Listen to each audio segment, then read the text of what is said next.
শুভ দুপুর বন্ধুরা, দেখতেই পাচ্ছ দুপুরে আজকে রেসিপি করেছি লাল লাল চিকেনের ঝোল। লাল লাল চিকেনের ঝোল আদা দিনে, আদা ছাড়া লাল লাল চিকেনের ঝোল এত টেস্টি হয়েছে, এমি এমি হয়েছে, কি বলবো। কী করে করলাম সেটা তোমাদের সঙ্গে শেয়ার করি, দেখতে থাকো।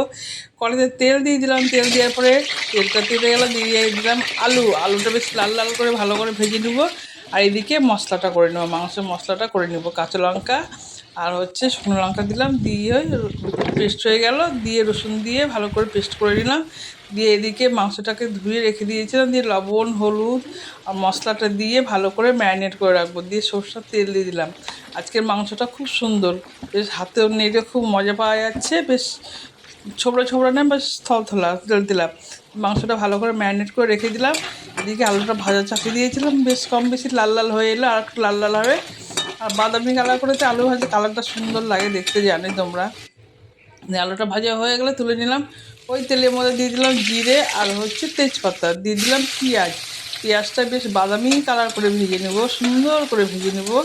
দিয়ে দিলাম এবার কী বলতো, একটু কাঁচা রসুন, গোটা রসুন নেই, ওই জন্য ছানা রসুনই দিয়ে দিলাম মাংসের মধ্যে, বেশ ভালো লাগবে খেতে, বেশ টেস্টি লাগবে।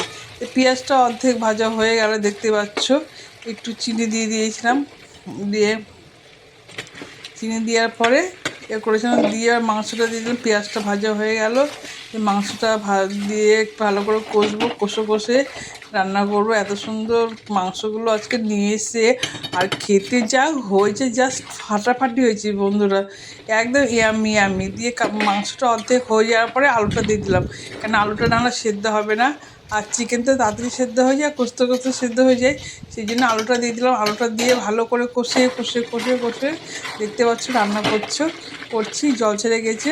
আর আজকের চিকেনটা এত সুন্দর হয়েছে না, কি বলবো, জাস্ট ফাটাফাটি। একবার এইভাবে করে দেখবে, একদম ইয়াম্মি ইয়াম্মি। দিয়ে দিলাম মিট মশলা, 1 প্যাকেট মিট মশলা দিলাম, তাহলে কী হবে, খেতে টেস্টি হবে। মানে 1 কিলো কম বেশি মাংস আছে তো, ওর জন্য 1 প্যাকেট মিট মশলা দিয়ে দিলাম। ভালো করে কষে রান্না করছে, কষে রান্না করলে তো খুব সুন্দর হয়, টেস্টি হয়।